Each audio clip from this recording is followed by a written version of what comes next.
Hola a todos, a los que van entrando les recordamos que los aparatos de traducción simultánea se encuentran al fondo del lado, es mi lado izquierdo, si vienen entrando es su lado derecho.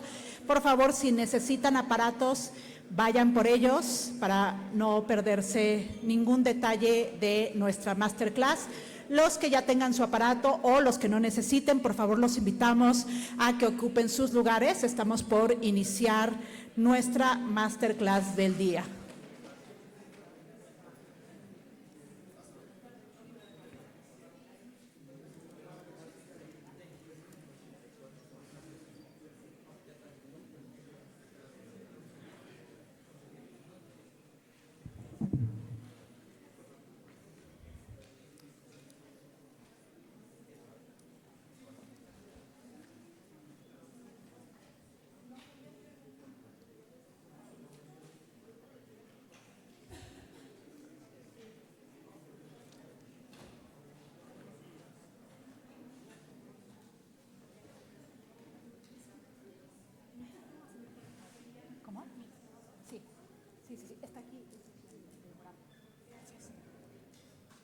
Gracias a todos. Vemos que todavía están esperando los aparatos, entonces vamos a esperar un par de minutitos más.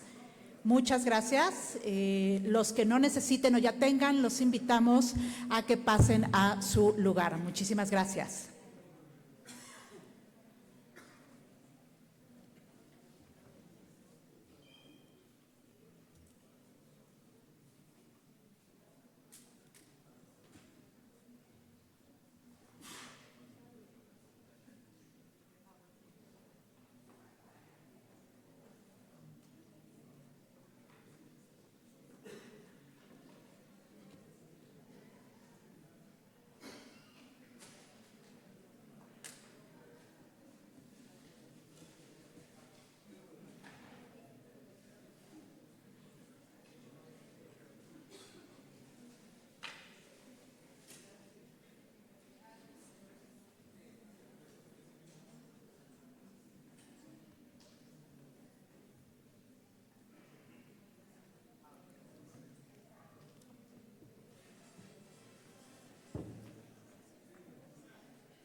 Bueno, para ir aprovechando el tiempo en lo que terminan de tomar sus aparatos y encontrar su asiento, tenemos el gusto desde la Alianza de Medios MX de tener esta masterclass con Nikita Roy sobre el futuro de la IA o qué significa la IA para las noticias. Nikita Roy es una líder visionaria en la intersección del periodismo, la inteligencia artificial, y se dedica a fortalecer la industria de los medios a través de la innovación responsable y la sostenibilidad. Es fundadora de Newsroom Robot Labs, un estudio de formación e innovación en IA por organizaciones de medios que actualmente se encuentra incubada en Harvard Innovation Labs. Además, es la anfitriona del popular podcast Newsroom Robots Podcast, que ha sido clasificado entre los principales podcasts de tecnología en más de 30 países. Si no lo han escuchado, se los recomiendo ampliamente. Entre su liderazgo y aportes claves a la industria está el ser fellow del ICFJ Knight, donde ha liderado esfuerzos globales para acelerar la adopción responsable de la inteligencia artificial en el periodismo. Lanzó y dirigió el iJournalism Lab en Craig Newmark Graduate School of Journalism en CUNY, en la Universidad de Nueva York, y sirve en la Junta Nacional de la Asociación Canadiense de Periodistas y es copresidenta de su conferencia nacional desde 2026. Roy defiende una visión donde los periodistas se convierten en creadores de herramientas de inteligencia artificial que reflejan los valores editoriales y sirven al bien público, promoviendo la resiliencia y la sostenibilidad de los medios locales e independientes. Muchísimas gracias por acompañarnos en esta clase. Nikita, thank you very much. We are very pleased that you were able to be in our forum. I'm very excited to be here.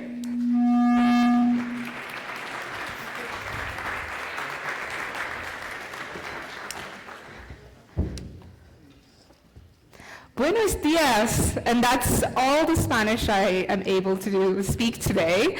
Unfortunately, don't remember all of my high school Spanish and disappointing my Spanish teacher here, but I am very grateful for the interpreters to help me get this word out to all of you, and I am very much looking forward to being here in Mexico City for my first time to talk about AI and what it means for the future of news and our work. And before we talk about AI and actually understand what's happening to our industry, I want us to go back in time because our industry has faced so many technological transformations.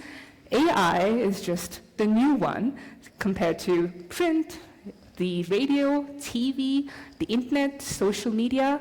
And so let's go back in time before we talk about artificial intelligence to 1833, when a 23-year-old printer named Benjamin Day in the US was staring at printers just like this one.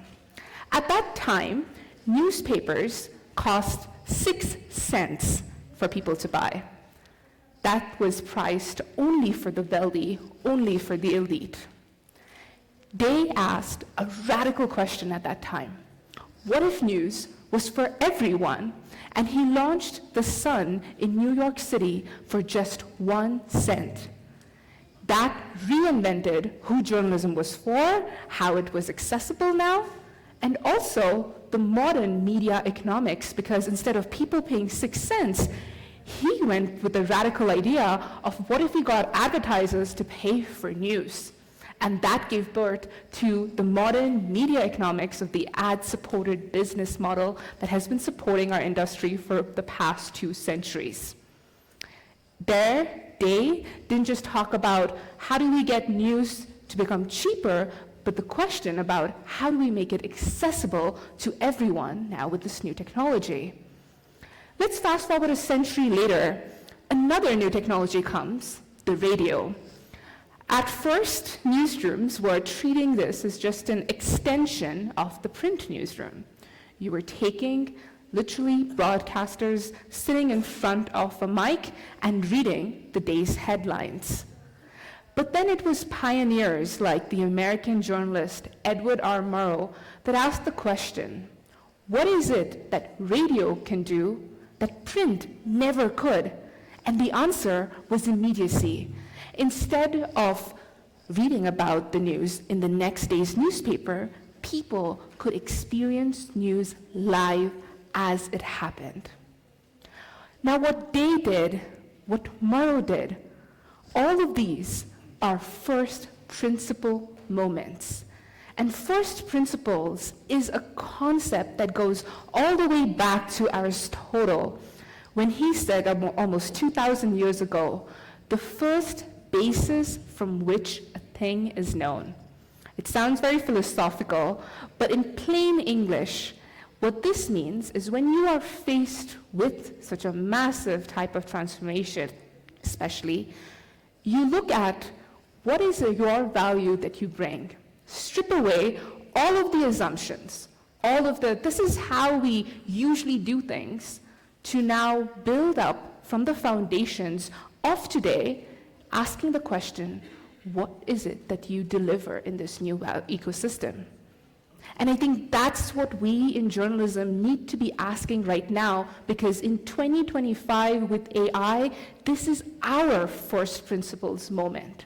What we need to be asking right now is, what is journalism really for in an AI-mediated ecosystem?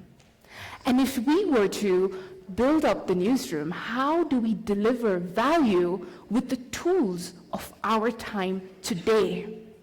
Because here's what's happening. Quite often in the news industry, we're hearing the wrong questions and asking the wrong questions. We're often asking, how do we plug AI into our existing workflows?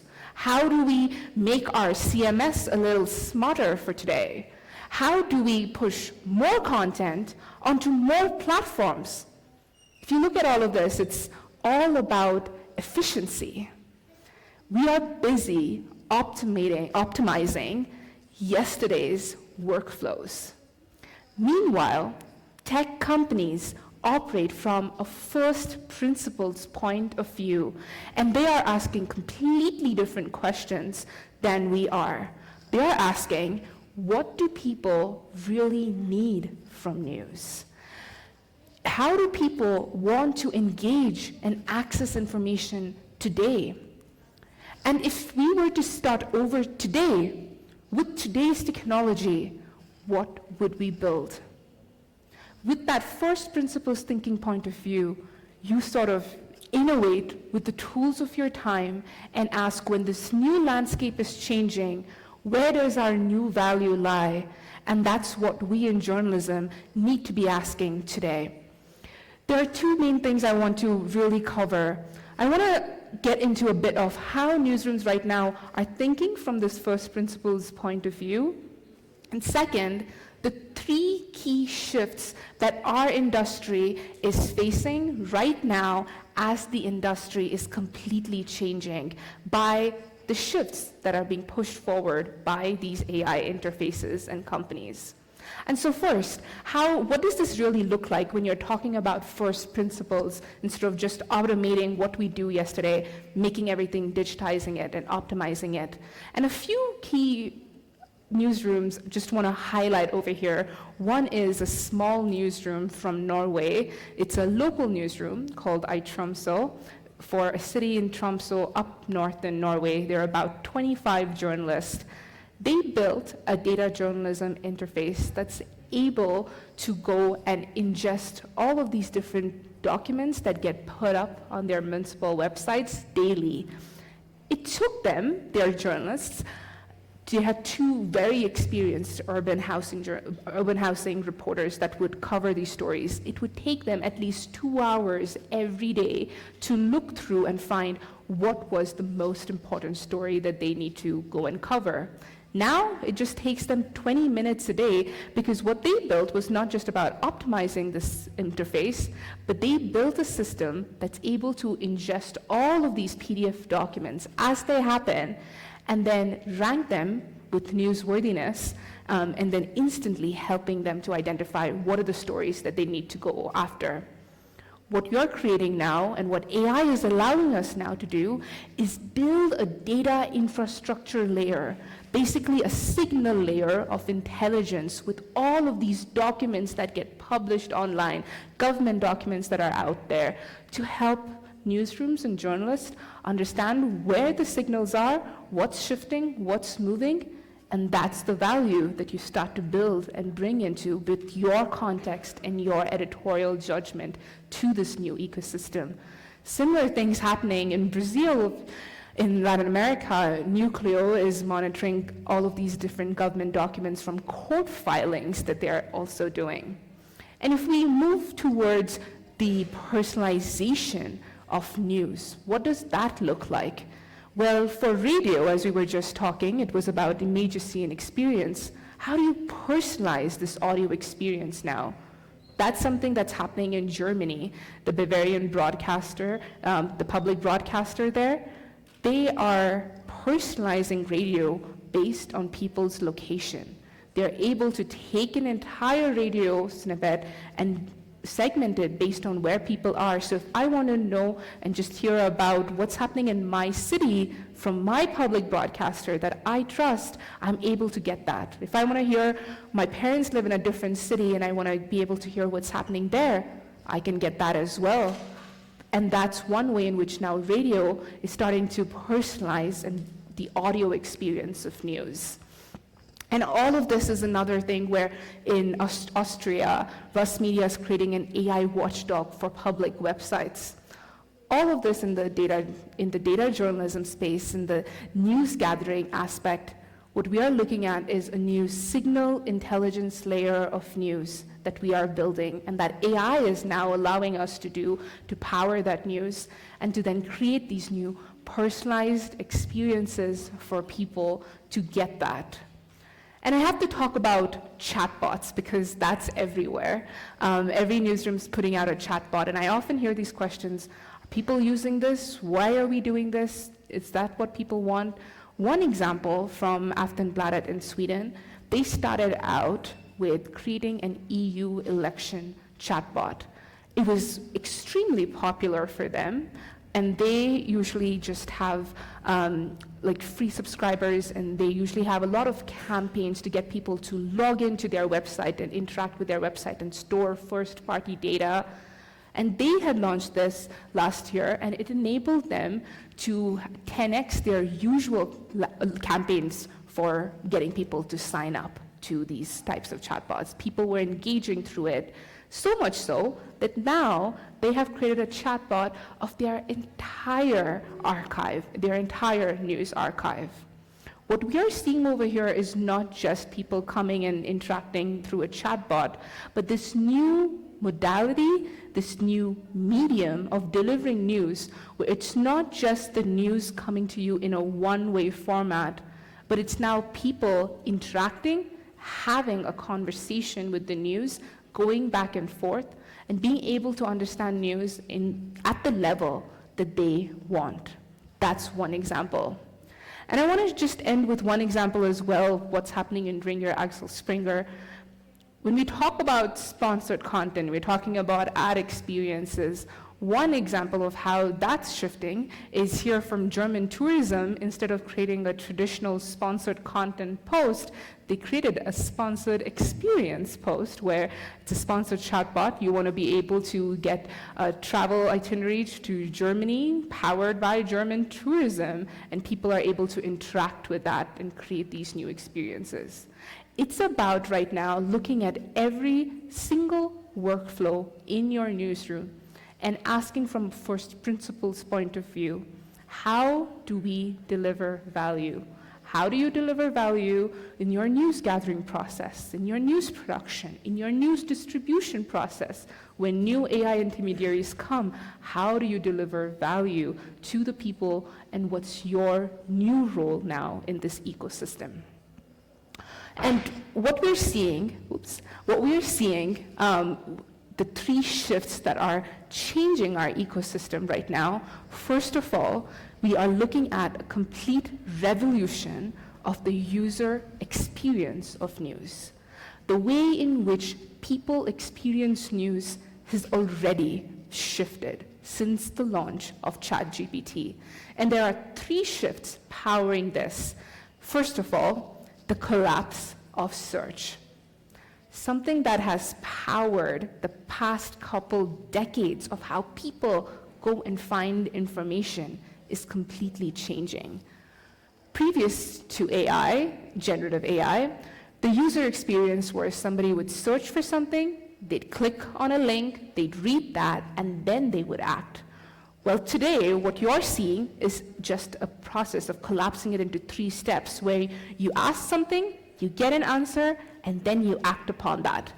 There's no longer the middle, the click to your website. There's no chance for you to build a relationship with your audience over here when you become part of somebody else's interface. And the question is, how many people are doing this already? Well, some data coming out from Reuters Institute earlier this year was talking about how 24% of users use AI to get information. The number of people using AI to get information is the top thing. It surpassed the number of people who are using AI to create. And that's one of the big behavioral shifts we're seeing. Specifically for news, about 6% of them use Gen AI just within the last week for things like, give me the latest news, give me a follow-up question to a news story. They want to summarize a news story, evaluate a news source, make a news story easier to understand for them.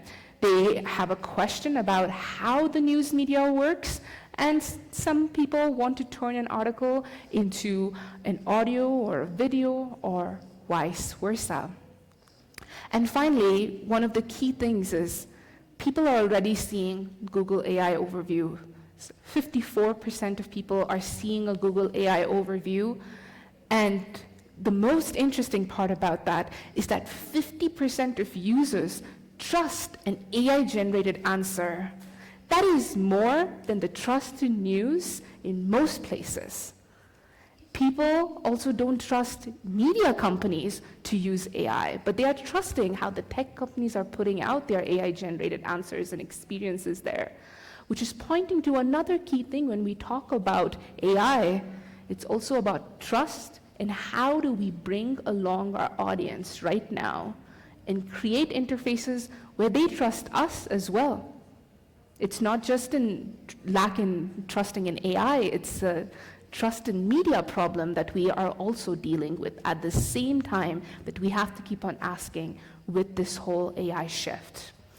And the whole issue is, with this whole new modality, this new UX shift, we are now entering a zero-click era.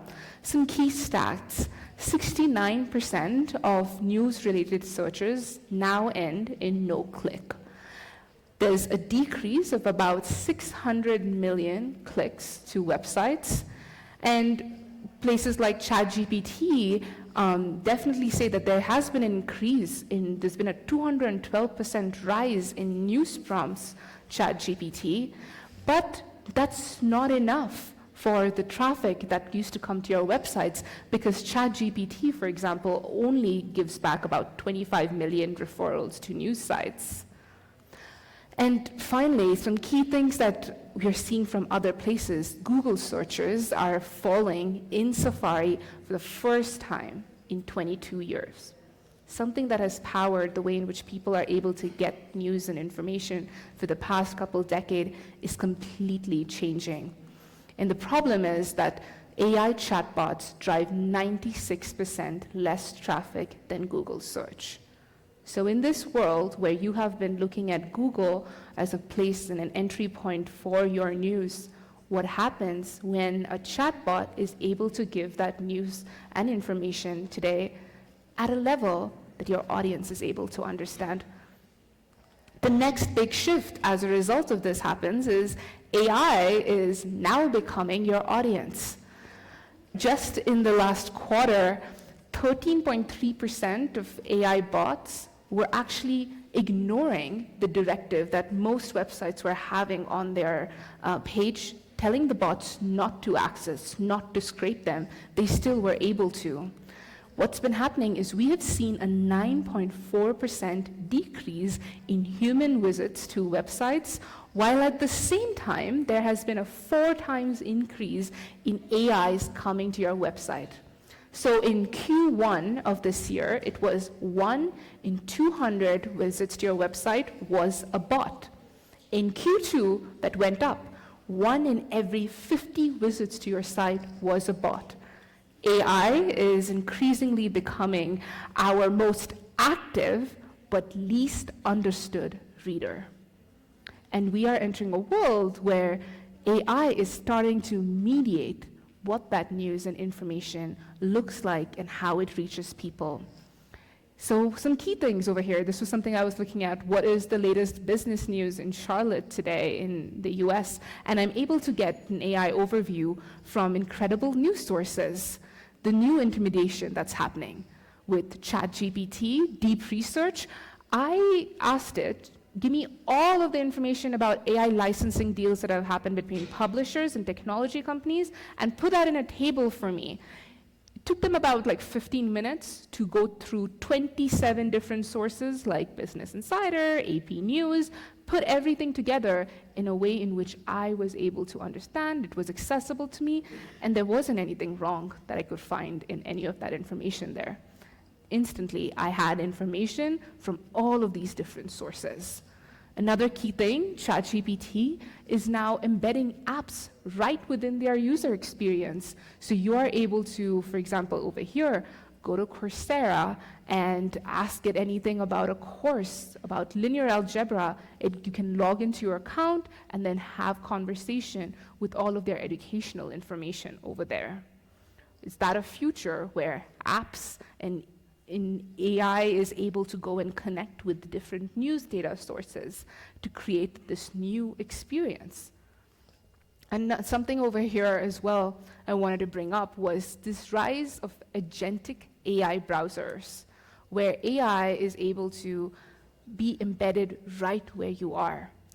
Dia browser from Arc was something that I was one of the first to come out and have been using actively. Since then, you've had things like Perplexity Comet, OpenAI's Atlas, where you can not only tell AI to do things for you and it'll go ahead, but AI is right there with you while you are browsing the site. So here I am behind a paywalled article of the New York Times. Instead of reading the whole article, I want to know, how does this news about tariffs from the US affect me as a Brazilian? And I can go and ask that question. AI can go understand, read the article, and then contextualize it for me and give it an answer.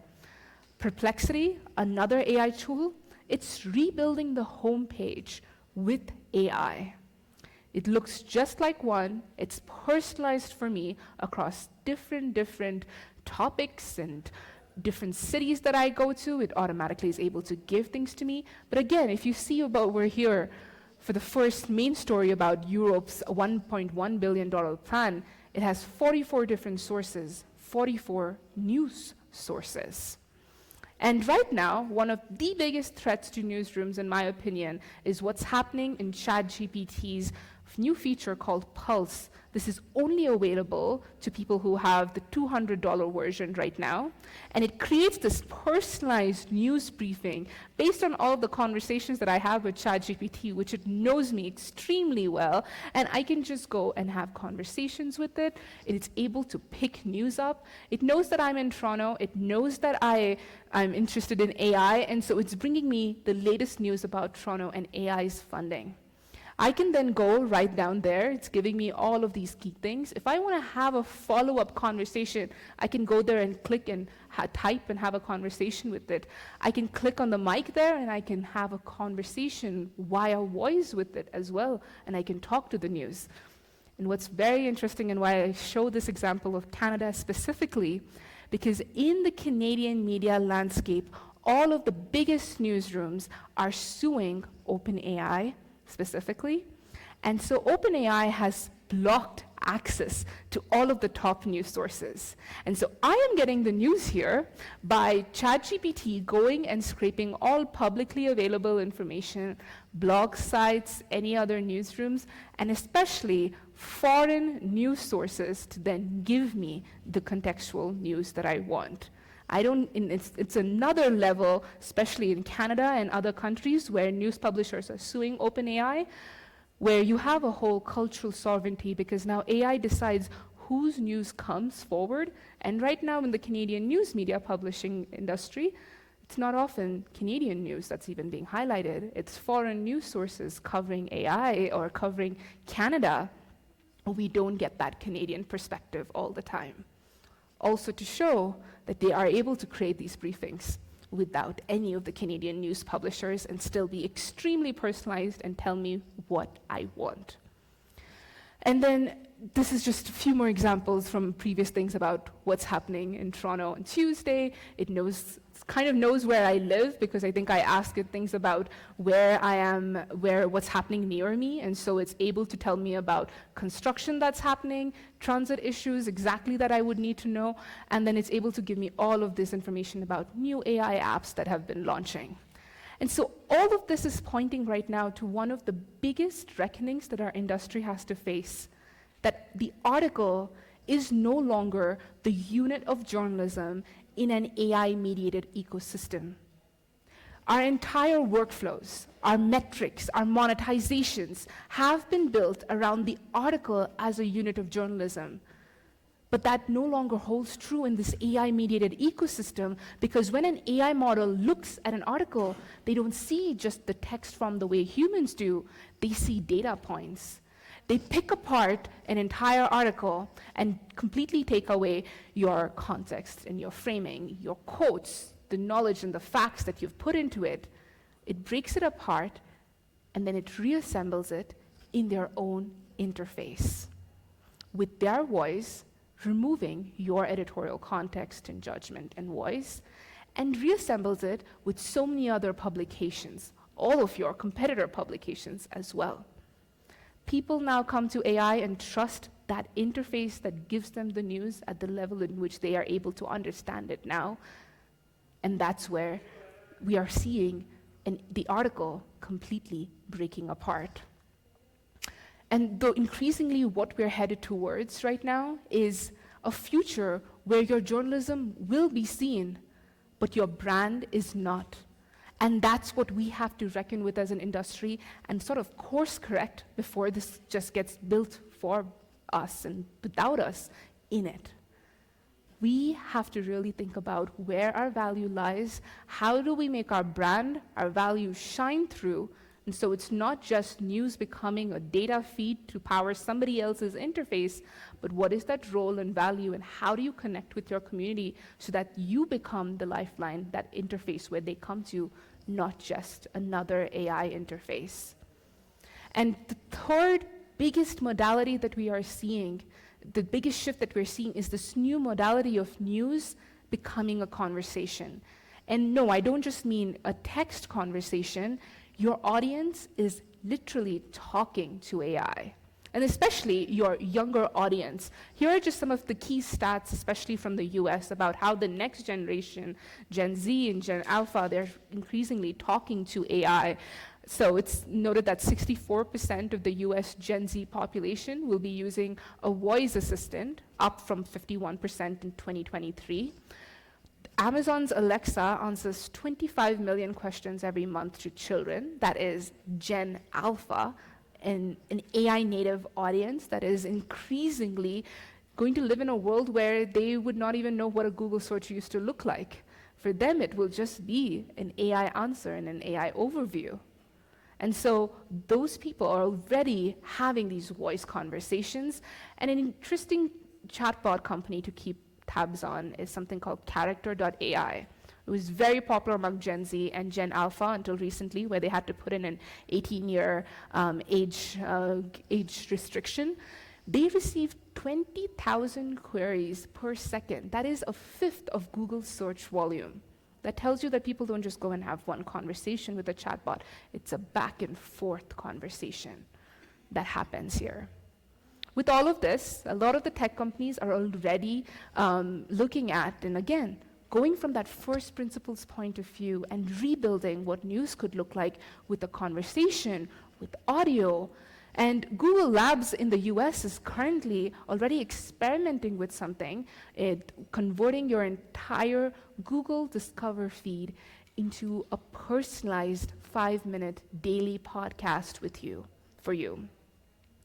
Microsoft is taking and creating a podcast that you can ask it to create on anything that you want, and you can also go and have a conversation with your hosts back and forth.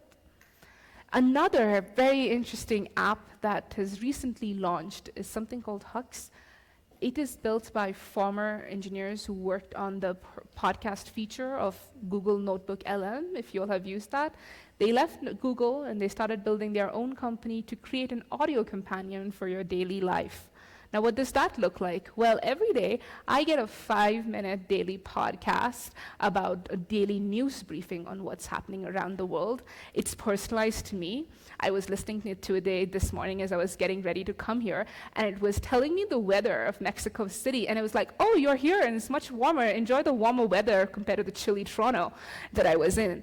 It was able to personalize and sophisticate at that level, telling me news and information here and back home, and about AI. And not just that, recently they also launched a feature where I can create podcasts, I can create a live radio station. So they have live radio stations 24/7 on different topics, like over here it's on big tech, on politics in the US, and I can tune in and listen to this at any point in time. And I can also, if I want to create a live radio station on a very niche topic, say AI and journalism, I can do that.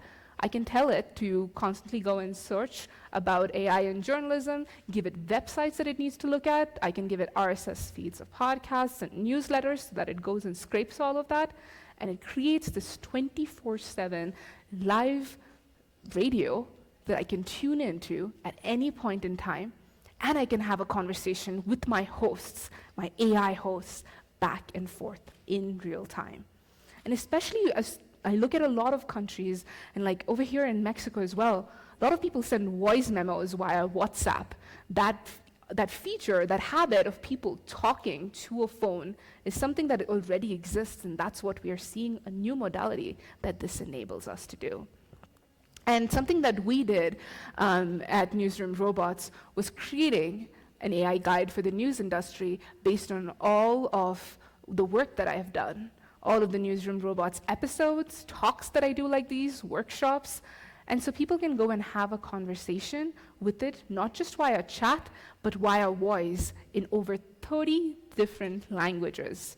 So you can all go and talk to it in Spanish, and my podcast and most of my work is all in English, but it's able to talk to you in Spanish and break that all down. Something that I saw from my own audience behavior, a lot of my listeners would come up to me and talk about how they really enjoy the podcast, and they often take the transcript and go to ChatGPT and have a conversation with it and ask it questions to contextualize and personalize it for the problem that they are dealing with. That was a habit and a trend that I spotted very early on, and so this was something that I wanted to do, was instead of you going away to ChatGPT's interface, why don't you come to my interface with my framing? And so it's framed with me. We cloned my voice over there as well, and it has my framing, my context, my brand that you are able to go and talk to, and not just a generic AI interface.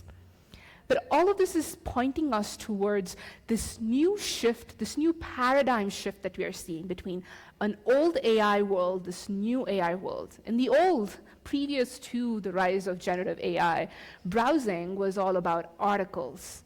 In this new AI world, it's about intent-based prompting. It's about not just a person asking a question, but AI itself knowing what to ask to give you that information. That's what leads to personalized briefings that you see, like ChatGPT Pulse. It's all about reassembling different parts of reporting, putting that in a different interface and giving it to people, not just in a one-size-fits-all model, but completely personalized to you. The contents are moving from it being fixed, just an article or a podcast or a video, to being something completely liquid. Liquid content is that new word that a lot of people in the industry have been looking at, and converting an article into a podcast or a video, or how do you do that vice versa? How do you take an entire infrastructure of all of the recordings that you do, all of the videos that you do, all of the articles, and be able to pull in the information as it's needed to create this new experience for people? The design that we've always gone after has been screen first. You're designing for a website, a phone, TV. Well, this new era that we're headed towards is not screen first, it's AI first, it's multimodal. What we are looking at, and again, signals coming from a lot of the tech industry, has been about new devices where it's voice first, not necessarily screen first. It's ambient. Your experience is ambient. And so this leads us to, what do our KPIs look like? It's always been about page views in this old AI world. Well, in this new AI world, it's not just about page views, it's about understanding, it's about retrieval. In this entire block of text, which parts keep getting retrieved? Which parts are missing? What context do you not have? New KPIs that we need to be able to set, and the environment changing from an app where it's mainly a user interacting with it, to an agent ecosystem where AI helping a user interact directly with your content. And finally, the entire discovery layer, the delivery layer of news, moving from just being platform-driven, driven by social media, driven by Google coming to you, to now something being very ambient. It's embedded in any app that you go, any social media app, any search app. AI is embedded within that. And as a result, discovery is completely ambient. How does your news show up? Where do you show up? And where does your brand live now? And so I want us to be able to wrap this all up with one big question that I want you all to deeply think about, which is that with all of these changes and strategic shifts that are happening in the information ecosystem, If you knew nothing about how newsrooms usually work, this is how we do it. Just that people need verified and trusted information to power their daily lives, which is the first principle of journalism. What is it that you would build today? Because I don't think the future is us just sitting out and just automating the path of the newsrooms and waiting for other industries to determine what our future is without us. We have the ability, we have the responsibility to reimagine what is it that news brings in this AI-mediated ecosystem, and how do we deliver value with today's technology to our audience.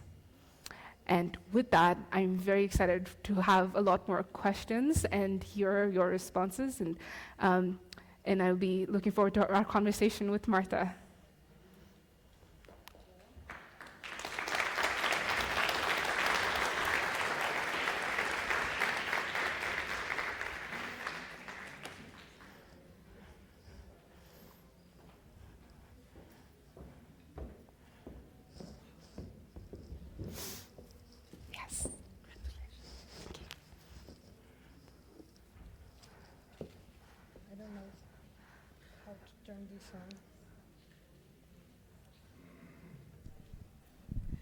So, now I think I need to be a lawyer and leave this profession away.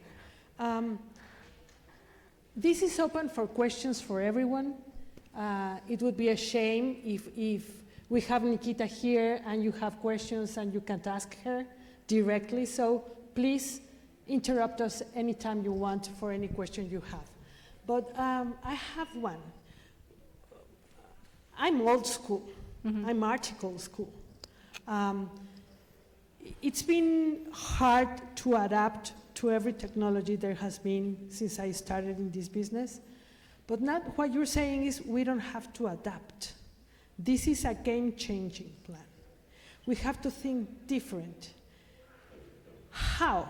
How do we change our mind to start thinking different? Where do we have to go to? The readers? Through data?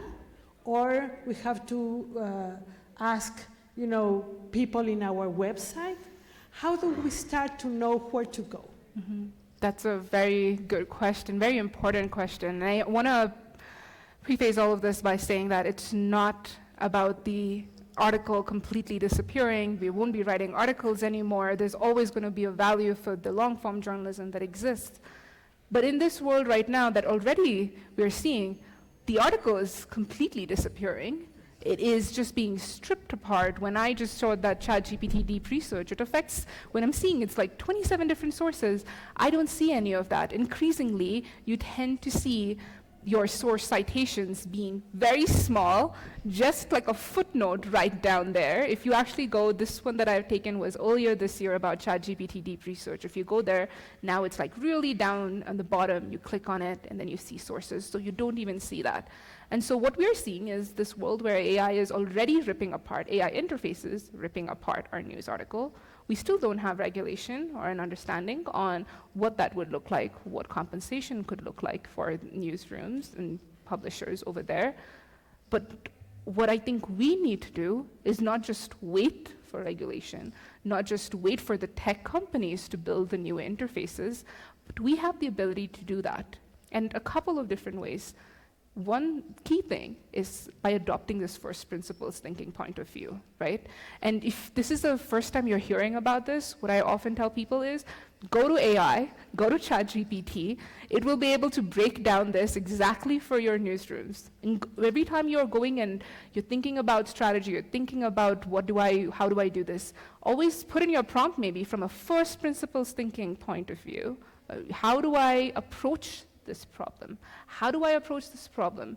And one of the key things is we have to drill down by asking, every newsroom has a different answer to this question. A lot of what I do is helping newsrooms define what their value is now in this world, and it differs from newsroom to newsroom. You have to go back and ask, what are the biggest pain points your audience is facing right now? What are the challenges that the disruption that AI is bringing forward, where is it really pushing and really pressurizing your current business model, your current audience pathway, and then being able to build from a point of view of what is our new mission and vision in this world. It's not just about putting out content. It's not just about putting out information. But increasingly, for a lot of newsrooms, it goes in different directions. Some newsrooms, depending on the work that they do, it becomes a data intelligence layer, this data infrastructure that powers the world and how people are going to get information, because it is trusted, factual information. Something that news is our first principle. We are a knowledge network for verified information. And so how does that get built, and how do we build that? For some certain newsrooms, when you go deeper and you really ask your audience, understand how they are, what do they need from you, how do they get value from you, you ask those questions and you tend to find out that another way of news in this world is about belonging, and community becomes the product. People come to you, and increasingly when you juxtapose like the AI economy and the creator economy against each other, these are the two big things that are coming up in this year especially. It's because people are able to trust with creators, people who build a community, who build a brand. Again, it's creator economy is not about putting out videos on TikTok. It's about building a community, and that's what they sell, right? And so you bring those two together, and then that becomes another thing, and so you're able to do this. So what I would tell everyone in this room is, if your first time thinking about, we've been thinking about our workflows and we're mapping out our processes and talking about how to AI, we'll go back to your newsroom now and talk about, with all of these three shifts that I spoke about, and if different scenarios are going to take place, where is our value that lies in? Talk to your audience deeply. Why do they come to you right now? Why would they keep coming to you?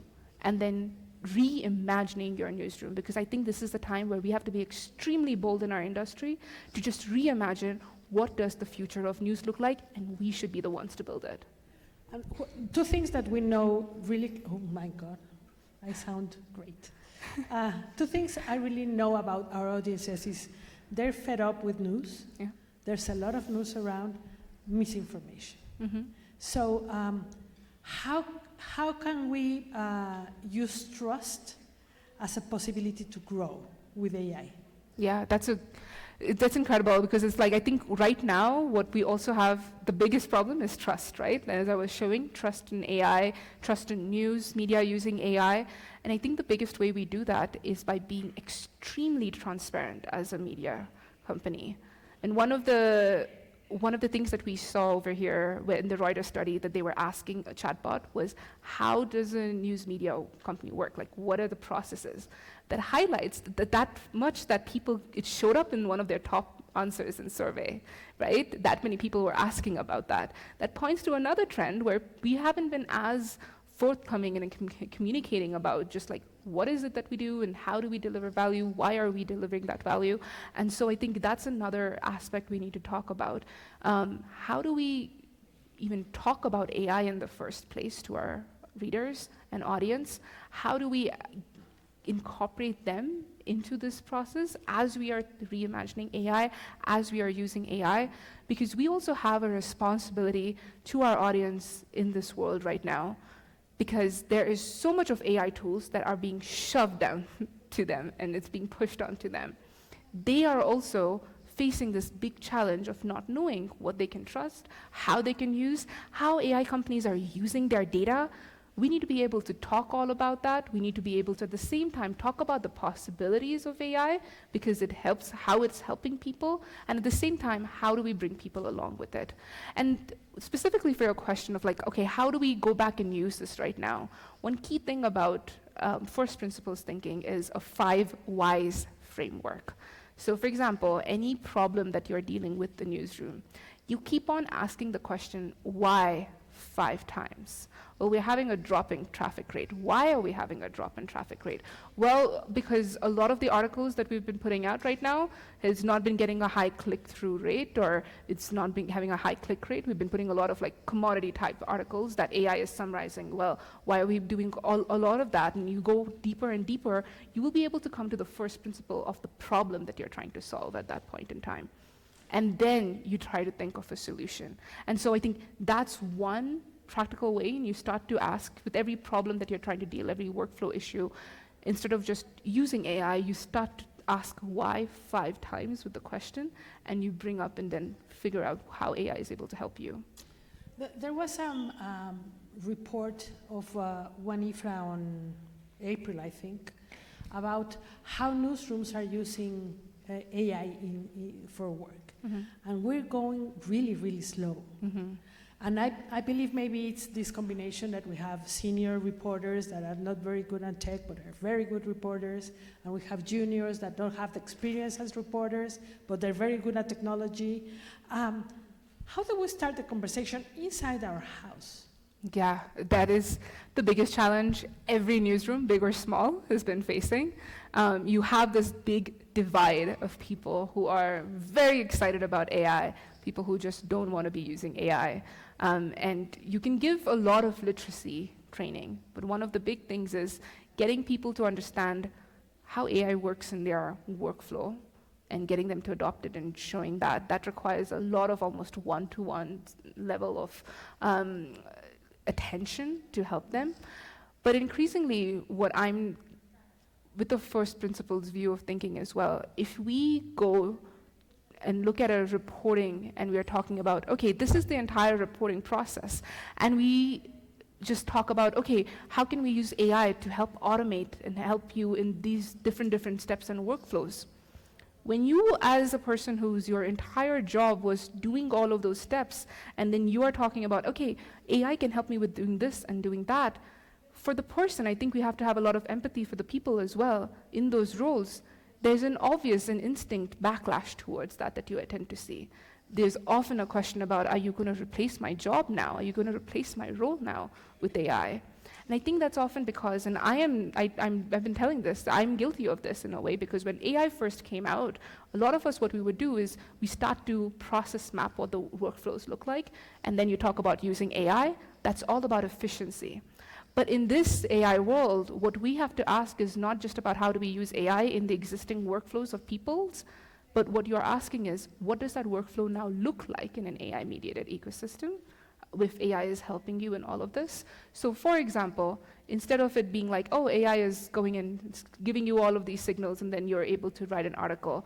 Well, if AI is able to create this entire data infrastructure layer, you become the person who's able to orchestrate, you're able to put in your judgment, the role and value and domain expertise, it slightly changes, you're still there in that. And I think that's what we need to be rethinking also, how we talk about AI to the newsroom, how we talk about how work is evolving. And that all starts from just reimagining what the newsroom looks like there. In the last 15 years, we've been adding new profiles to the newsrooms. Audience editor, video editor, audio editor. What new profiles do we need?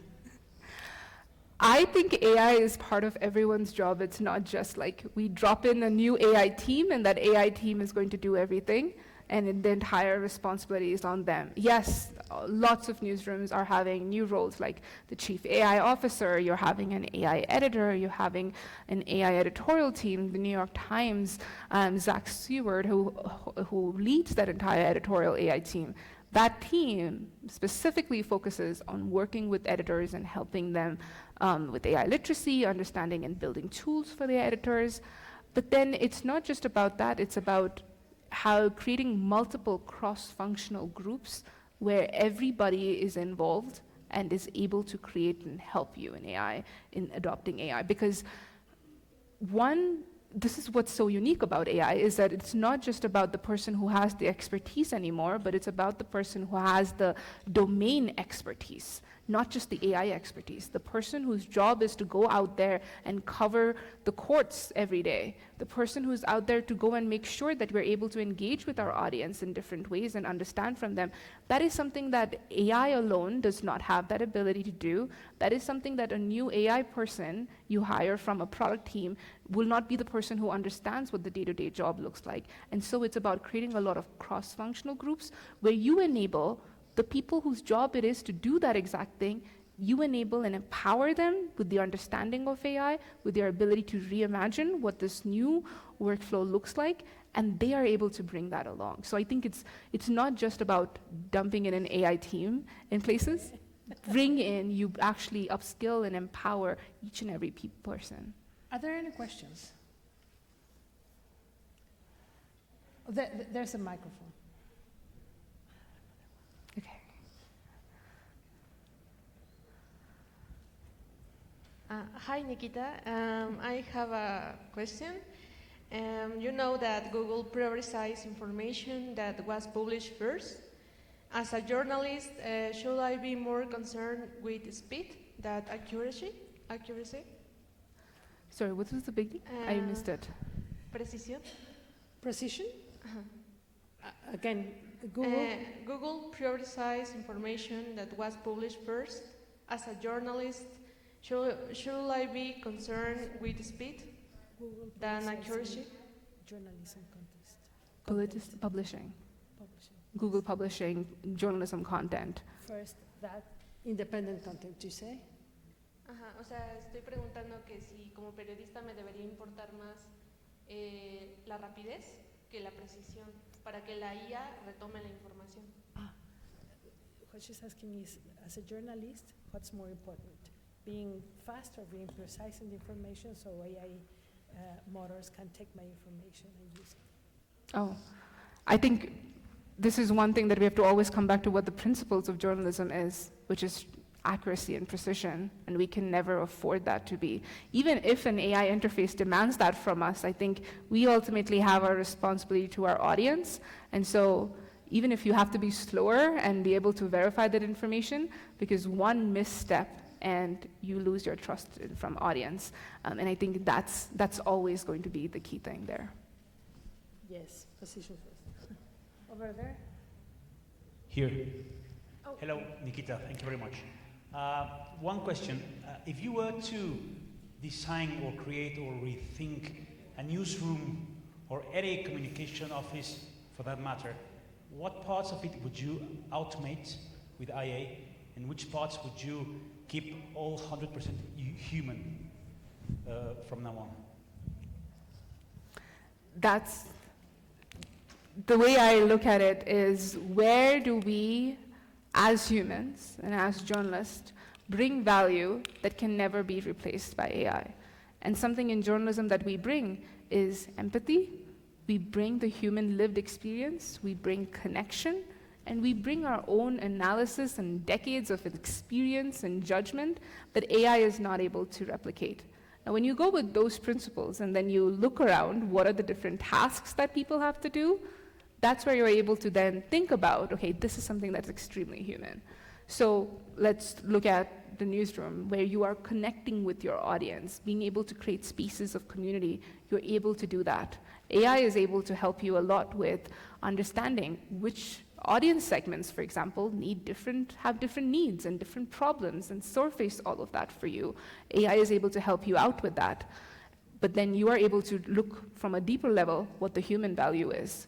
Again, now in news, when you're talking about the editorial side, increasingly what we're talking about is commodity news. Things like breaking news, hard news stories, something that the moment you publish, 10 different other publications will publish the exact same thing with different framing. Well, AI is able to do that by taking all 10 of your competitors and then reframe that in their interface and give me my daily podcast type experience as well. So those increasingly what you're starting to see is commodity level news articles. The question for you now is, how do I add value that no other newsroom, no other interface can add, that only I can provide to my audience? And you have to add more of your human expertise and judgment. Increasingly what I'll see, and this is also something that was a very interesting insight from the editor-in-chief of Helsingin Sanomat. It is one of the biggest newspapers in Finland. She was at the Nordic AI Media Summit last year, and their talks are available online, so I highly recommend it. What she did was she had this, the editor-in-chief comes up and talks about how we're going to automate a lot of the fast-breaking news stories, but something that remains deeply human is always going to be their investigative features and their feature articles. Again, two things that AI cannot just instantly replicate. You need editorial judgment, you need analysis, and that's what's going to differentiate your newsroom from every other newsroom and AI interface. The big question I want to pose to all of you with that framing is really, you need to think about, every executive needs to think right now about, if you were another startup building a newsroom to disrupt your current newsroom, what would that look like? Because that's what's currently happening. And you need to be able to disrupt your own newsroom and see, okay, in that new context, in that new world, what are the places that everybody else can instantly produce, but not your newsroom only can bring an added judgment and added value that people are going to pay for. It's going to be insights that only your journalists might be able to have, analysis that they're able to trust from you, structured, verified data that only your newsroom might be able to give signals about that people would pay a premium for, investigations that, again, only your newsroom might be able to have that human judgment, and features where people still want to read. I still read articles. I still read a lot of feature articles. And those things, increasingly, you start to do that, and you start to invest a lot more resources into that. There's another here.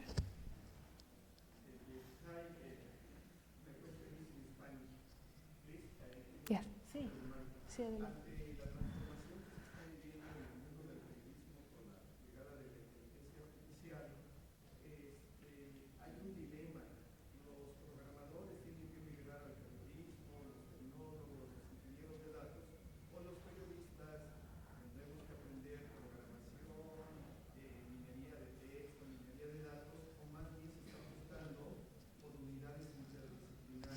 Periodistas, ingenieros, no sé si se escuchó. Perdón, gracias. The question is, right now, do the tech team should migrate to the newsroom and learn the necessities of journalists and kind of be journalists? Or did journalists have to start knowing how to program and knowing about algorithms and all these among their, adding to their daily work? Or do we have to work in a multidisciplinary team? The third option, the multidisciplinary team, is what I would say. And the reason for that is it's not about journalists becoming tech people, it's not about tech people becoming journalists, it's about both of them understanding each other and having a shared language. I've been visiting newsrooms all across the globe, and what I often see is the product team completely separate, your newsroom editorials completely separate. In some newsrooms, they're in completely different buildings as well. So the moments of just like collaboration, conversations, how do we bring that about? And increasingly, some very interesting newsrooms, what they are doing is building a cross-functional team. If you look at the New York Times, for example, Zach Seward, one of extremely respected name in media, former publisher of Quartz, he's leading the team. His team includes a UX designer, it includes a machine learning engineer, a lot of engineers, it includes people from the editorial team, from audio. Again, a highly multidisciplinary team where people are able to constantly have conversations, and they sit within the New York Times newsroom so that they are able to help them out.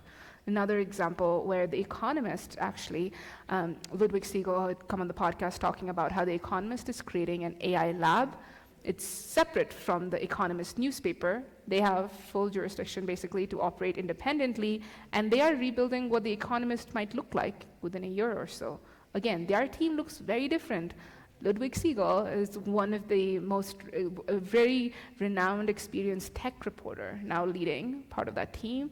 They have a UX designer, they have a product person, they have a business person as part of that team. And again, what you're seeing is these new dynamics in how newsrooms are building. So right now, we have to challenge, again, every assumption about how we do our work and how our newsrooms are structured, because the way in which our newsrooms were structured was for a print era. In an AI era, do you really need beats? Do you really need those kinds of desks where everyone's separate? Do you need more multidisciplinary teams where, as a person and as a journalist is trying to work on a story, they instantly know who to go to get help and to understand and be like, can AI help me with this particular process? You have that when you start to create a multidisciplinary team. And so it's about At the same time, through that, you create a shared language and shared literacy. But increasingly, one of the most important things is that I would say journalists have to understand the basics of technology. What generative AI is, what artificial intelligence is, what machine learning is. These are all different, really same things, but different types of technologies, how they're used. They need to have that basic AI literacy, that understanding, because again, we have that role to be able to also explain that to our audience. And every industry is using AI. No matter what beat you cover, that industry is using AI. And as journalists, it's our responsibility to make sure and cover and question how people and how companies within those industries are using AI. And we get that by building a technical fluency. So yes, journalists don't need to be able to sit and learn how to code and program, but they need to be empowered to have that language. There's another question here and there and there. Thank you. Many news organizations are investing heavily in AI infrastructure. So, but far less in the people who use these platforms and these tools. And from your perspective, what does a responsible and effective AI investment look like, and one that balances technology but human development? And yeah, AI investment, I think, is that big priority right now as newsrooms are trying to find value and find gain that in knowledge from what works, what doesn't. Now, I think one thing I want to preface with all of the conversations about AI investments, we often might see a lot of people investing a lot in different types of pilots. They might fail right now. Those are all parts of experiments where right now newsrooms need to be able to build knowledge and the technical capability within newsrooms to understand how do we even deal with this new technology that everyone's using for the first time, actually. So how do we understand, how do we use that? And so as a result, you're seeing a lot of AI investments in building new tools out, building new models out. The way in which I would layer infrastructure is on the people side and on the technical capability side, right? So on the people side, it's about new talent. When we talk about what does the future of news look like, we need to talk about what the future of newsroom and the future talent and skill set looks like. And increasingly, that's not just about hiring journalists, but also hiring a technical team, hiring people who are able to talk about things, hiring product people within the newsroom. We need a lot more product people who have a deep understanding of the audience, journalism, and technology. And so what does that look like? Investments in that.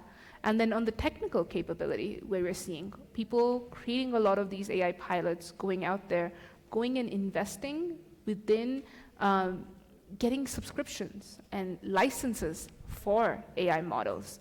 And that's extremely important because increasingly, a lot of newsrooms still don't have this, don't have a secure way in which their employees are using AI.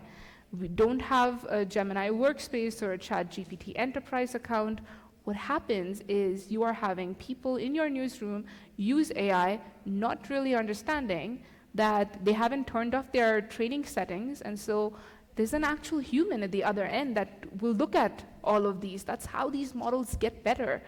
Your data is not private and safe when you are going to a personal or a consumer level AI chatbot compared to how it is with an enterprise company level AI account. And so you have to be able to spend that money and invest right now. I also saw recently at the particular newsroom, there was a lot of issues with just getting legal to approve to get this newsroom. And that went on for almost a year. That's a really long time. And so as a result, they were all shadow using. They were not publicly going to tell their executives that they were using AI. But behind the scenes, a lot of people come to me and were like, are you sure, is there anything I can do to remove? Because accidentally people then realize that, oh no, I maybe put something over there that I shouldn't have. And now AI has that information, that AI company has that information. That's a huge risk for your newsroom. And so yes, it's a big investment, but that's what we have to do. And then the second thing I want to add on to that about AI investment pieces, don't get locked into a vendor of AI models. So don't get locked in just because you're using Gemini, for example. Don't just get locked in only using Gemini and nobody else is having access to ChatGPT, Claude, the other models. Your product team, especially your AI team, should be having subscriptions, in my opinion, to all of the latest tools that are out there of like Claude and ChatGPT and the premium versions, because you're looking at where the future AI interface is looking like. Most people don't know that ChatGPT Pulse exists as a feature right now because you have to pay $200 per month, and that's where they test out all of their more advanced, sophisticated features that are coming, and then they're putting that out there. And so I would say really it's on two places, on people and talent, and a new infrastructure that we are giving a safe place for people to experiment with AI when they do so. There was another question back there.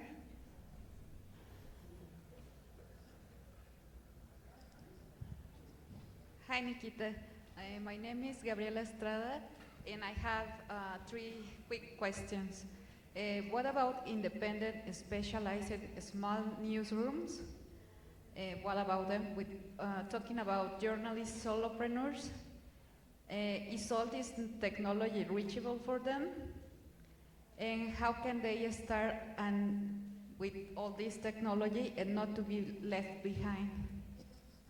I think these niche newsrooms, as you are saying, thank you, Gabriela, you're talking about these independent creators and niche newsrooms also have sometimes, I would say, an advantage right now when it comes to AI, because a lot of you all are able to create a community around the work that you're doing. So you are leaning in more into creating that belonging and community as a product.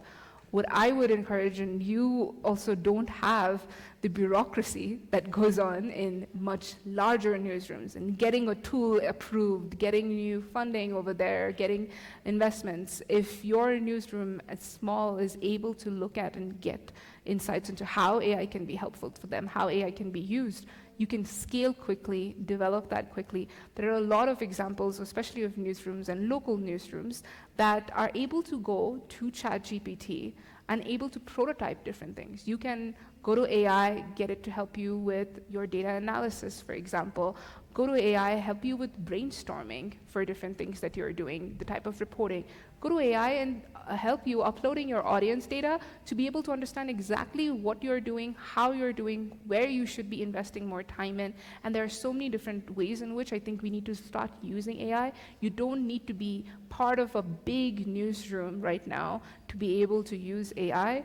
Just a single person, and we are a small team, my team's about 12 people, which is a small team, using AI to help us in our different business processes, for example. And I think that's what it is, because for the first time ever, you can interact with this technology through natural language. You can interact with it through Spanish. You don't have to be learning how to program to do something like this.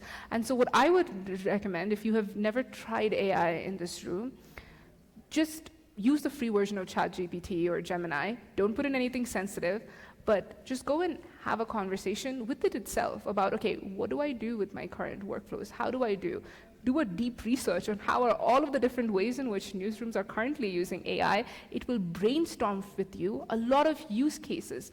Get it to help you walk through each one of those. And those are like the initial ways in which, without any training, without anything, you are able to at least understand, here's how I can get some help. And there are so many resources that are out there, training programs, free resources as well that are out online that could help you, empower you. So I would highly encourage just taking some part of time of your day and then playing around with these tools. We should be less afraid of AI. Yes. I think it's the biggest enabler and empowerment that we have ever experienced as a generation, but we need to be able to harness it for us. And we in the news industry need to be able to shape our future, not just sit back and let that be decided by someone else. Well, thank you very much, Nikita. Thank you you, all. Martha. Thank you.